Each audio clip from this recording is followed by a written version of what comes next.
Merhaba arkadaşlar.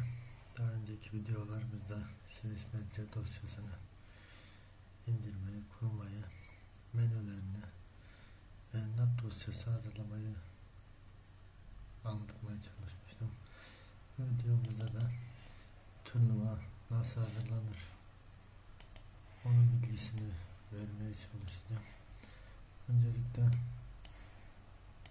yönergemizle beraber SysMedia dosyasını açıyoruz. Buradan dosyaya yeni turnuva dediğimizde burada hazırlamamızı istediği turnuva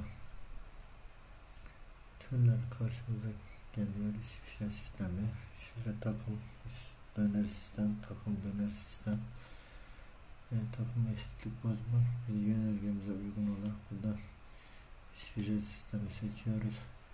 Nereye kaydetmemiz gerektiğini bize soruyor. Masa üstüne kaydetmesi gerektiğini söylüyorum.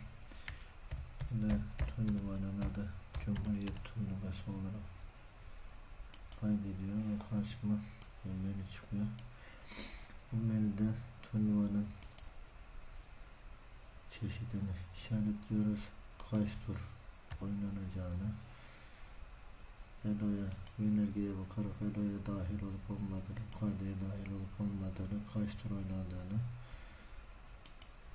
buradan hangi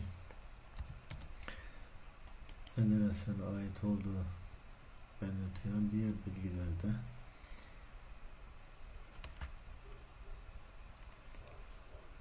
yönergemizden bulup buraya yazıyoruz. Buraya baş hakem, hakemler, turnuva ismi, organizatörler, internet sitesi, zaman kontrolü gibi ve şimdi bunları hazırlayacağım. Videomuza kaldığımız yerden devam edeceğiz. Evet arkadaşlar, ben yönergeye göre buradaki bilgileri girdim. Baş hakem, baş hakem yardımcısı, hakemler, turnuvanın başlangıç ve bitiş tarihleri ve diğer bilgiler burada girilmesi gerekiyordu. Girdik. Buradan turnuva tamam dedikten sonra artık turnuvamızın ana bilgileri hazır sayılır.